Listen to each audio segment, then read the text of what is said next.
CNPS et son portail e.cnps.ci et NCA Bank Côte d'Ivoire, le vrai visage de la banque, vous offrent RTI Money. Bonsoir et bienvenue à tous dans RTI Money, votre magazine business qui s'intéresse à la gestion de vos finances, à vos différents bons plans investissement, mais aussi aux banques, aux assurances et à votre patrimoine. Nous sommes en compagnie pour ce nouveau numéro de RTI Money d'une actrice incontournable de l'univers de la bourse ici en Côte d'Ivoire, directrice de l'antenne nationale de la bourse régionale des valeurs mobilières. Elle va nous éclairer sur la nécessité d'investir en bourse et nous proposera des nouveaux produits pour épargner en bourse. Corinne Normand, bonsoir. Bonsoir Justine. Merci d'accepter l'invitation d'RTI Money. C'est moi qui vous remercie. Alors, vous allez tout nous dire, hein, tous les petits secrets, comment investir, pourquoi investir. Absolument, on peut compter sur vous? Absolument, je suis là pour ça. Voilà, on fait un petit tour maintenant d'horizon pour savoir ce qui va se passer dans nos différentes chroniques. Et Asseta, vous nous parlez de make-up ce soir. C'est bien cela, le make-up est devenu incontournable dans la mise en beauté, que ce soit pour des événements comme les mariages, les anniversaires, les baptêmes, etc. Mais parfois, les tarifs proposés par les make-up artistes ne sont pas toujours accessibles. Et ce soir, je vous propose des bons plans pour aider à l'apprentissage du make-up. Et puis Christelle, avec vous, il s'agira de faire un retour sur un salon qui a eu lieu il y a quelque temps, le salon de la finance digitale. Exactement. Alors, dans un pays où le taux de bancarisation est d'environ 20%, la digitalisation des services financiers se présente comme une opportunité pour rendre accessibles justement ces services à la population. Nous allons donc faire un retour sur les coulisses de cet événement complètement dédié à la finance digitale pour découvrir quelles sont ces solutions. Et avec vous, Landry, on va parler des pays africains les plus performants dans le numérique. Et oui, Justine, Christelle l'évoquait tout à l'heure, nous sommes à l'ère de la digitalisation et de plus en plus, nous assistons à une croissance des infrastructures numériques dans nos pays. Ce soir, j'ai décidé de vous partager un classement qui dresse le top 10 des pays africains qui ont les infrastructures numériques les plus performantes. Comment est déterminé ce classement? On verra tout ça dans ce numéro. Eh bien, Landry, c'est l'heure de votre chronique EcoChiffre, on y va.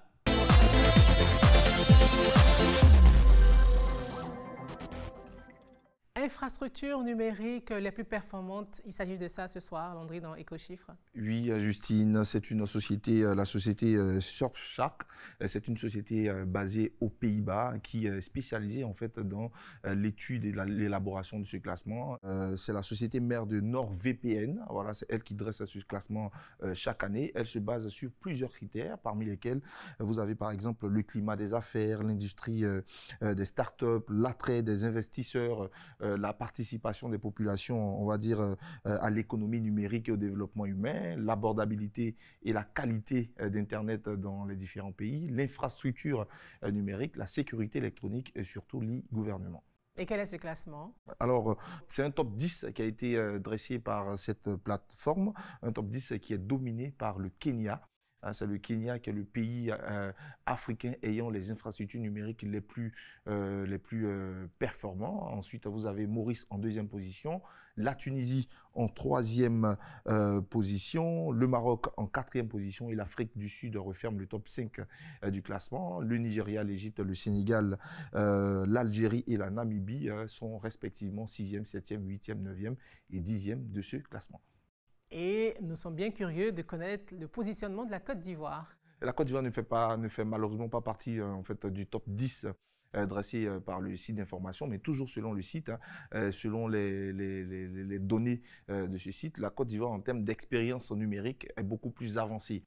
Et cette expérience pourrait éventuellement permettre de pouvoir développer les infrastructures numériques du pays. Et il y a déjà des actions et des initiatives qui ont été déjà entamées. On parle bien évidemment de l'opérationnalisation de 5000 km de fibres optiques posées. Il y a la pose et la mise en service de 2000 km de fibres optiques complémentaires pour porter le réseau informatique je veux dire, de la Côte d'Ivoire à 7000 km. Il y a la construction d'un data center national central. Il y a aussi la construction de la cité administrative du numérique et le lancement de la 5G dans les principales villes qui vont accueillir la CAN 2023 qui se déroulera en Côte d'Ivoire, mais en 2024. Corinne Normand, est-ce que ce sont des chiffres qui vous interpellent? On n'est pas dans le top 10, mais on est pas mal quand même avec tout ce qui arrive là. Absolument. Je pense que tout ce qui est digital nous interpelle tous. Nous sommes à l'heure, comme on le sait, du numérique, du digital, et c'est la même chose pour les marchés financiers. Nous pensons que c'est par la digitalisation que nous allons pouvoir atteindre le plus grand nombre d'investisseurs, d'épargnants. On pense aussi que c'est par la digitalisation qu'on va pouvoir améliorer tout notre système, notamment celle des sociétés de gestion et d'intermédiation, pour pouvoir ouvrir des comptes titres. Donc, tout le numérique, la digitalisation, c'est quelque chose qui intéresse grandement la bourse. Merci et merci Landry. À présent, Christelle, avec vous, on parle du salon de la finance digitale.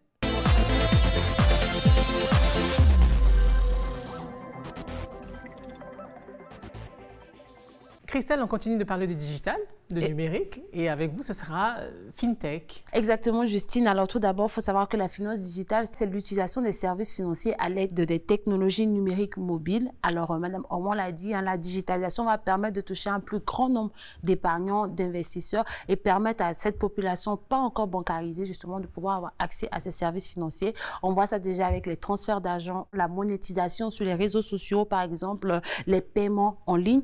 Alors, pour comprendre l'intérêt autour de cette finance ou encore comment elle est utilisée par les utilisateurs, nous allons faire un retour sur le salon de la finance digitale. Vous allez voir l'envers du décor. On regarde.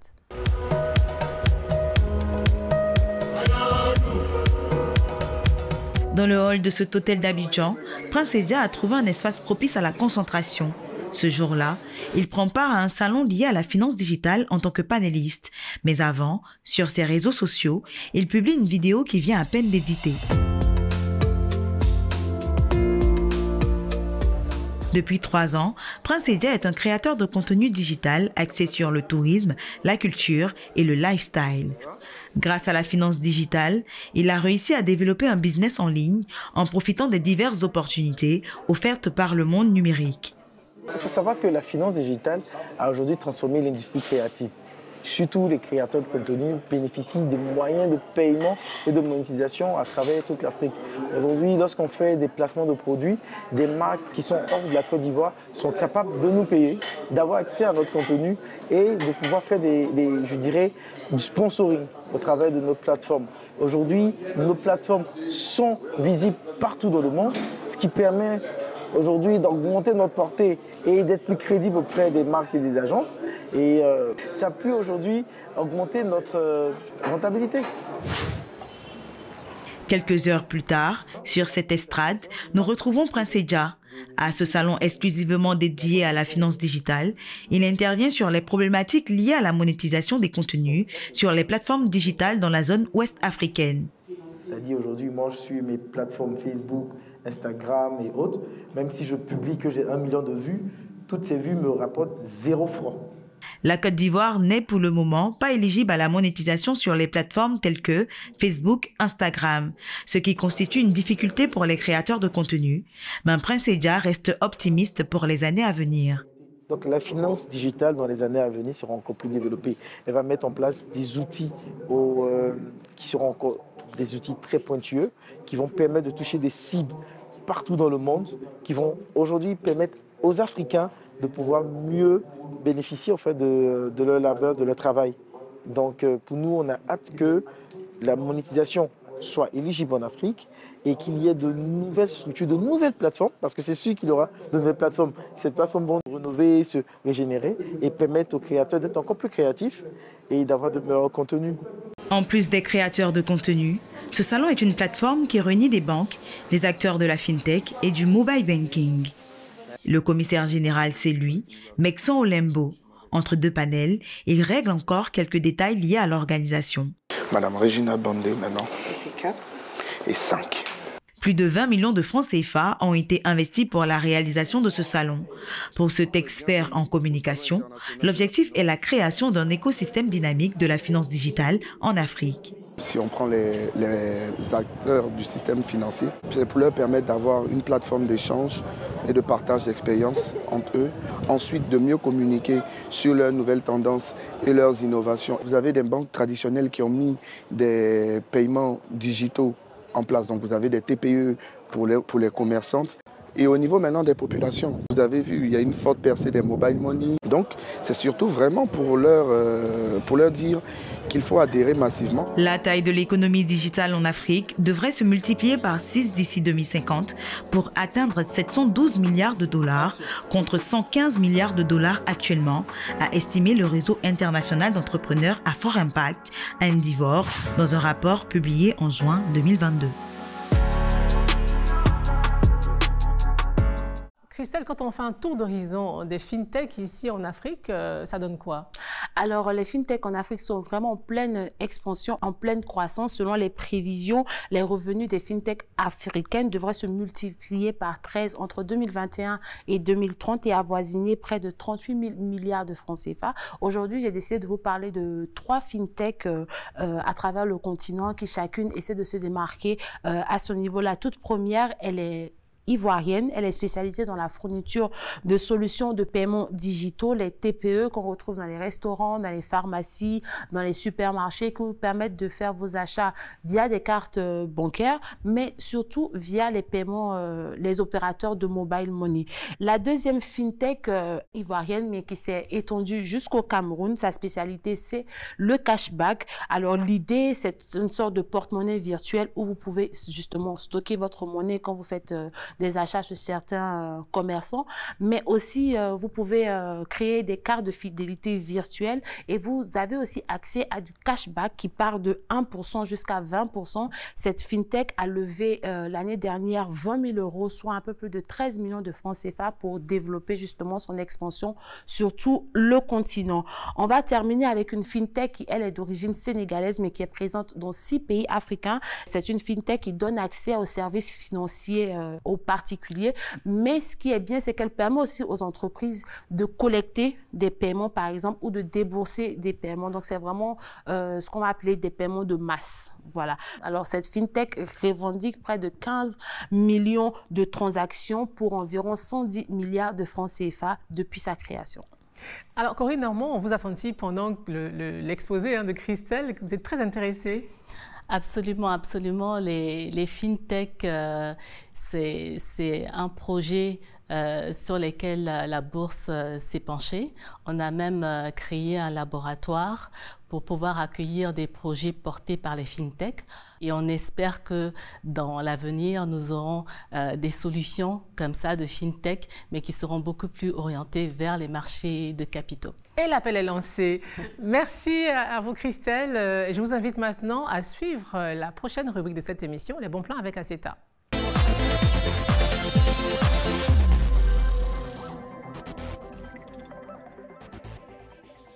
Aceta, vous allez nous apprendre à nous maquiller.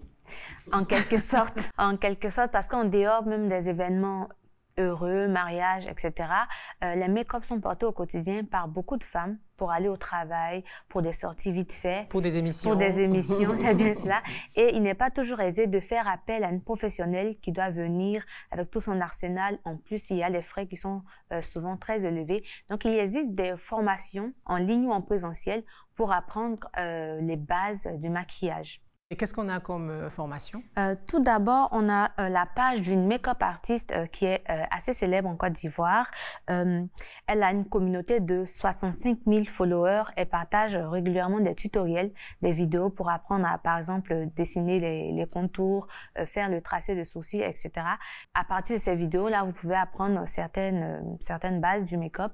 Elle est connue pour ses make-up assez osés. Elle utilise des strass, des paillettes, comme on le voit sur cette vidéo d'un make-up qu'elle a réalisé sur l'artiste José. Elle propose aussi des formations en présentiel qui partent de 150 000 à 350 000 francs CFA, mais à un niveau beaucoup plus professionnel en fonction de la durée de la formation. Et on poursuit avec le make-up pour mariage. C'est bien cela, c'est l'une des pionnières en Côte d'Ivoire. Elle a aussi une très grande communauté sur les réseaux sociaux avec 500 000 followers. Elle partage aussi beaucoup de tutoriels, de petites astuces make-up. Elle donne aussi beaucoup de formations en présentiel. Il y a une formation qui s'est faite tout récemment à 20 000 francs CFA pour une formation d'1 jour. Et ces formations drainent beaucoup de monde, comme on peut le voir sur cette image. Et je termine par une astuce tout simple, les plateformes comme YouTube On a beaucoup de vidéos tutoriels de make-up artistes qui partagent des vidéos, des astuces, des techniques, des recommandations. C'est des vidéos que vous pouvez regarder gratuitement. Il suffit juste d'avoir une connexion Internet. Pas que gratuit, finalement. Merci à CETA pour ces bons plans. C'est maintenant le moment de faire une petite pause pub, mais RTI Money revient dans quelques instants pour l'invité cash avec Corinne Normand pour parler de bourse.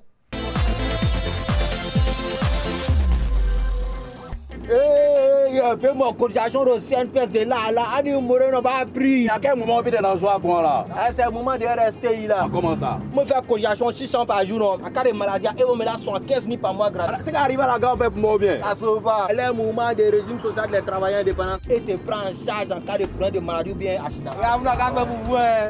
Travailleurs indépendants, payez vos cotisations sans frais via MTN Momo, Wave et Orange Money. La CNPS, maintenant, c'est pour tout le monde.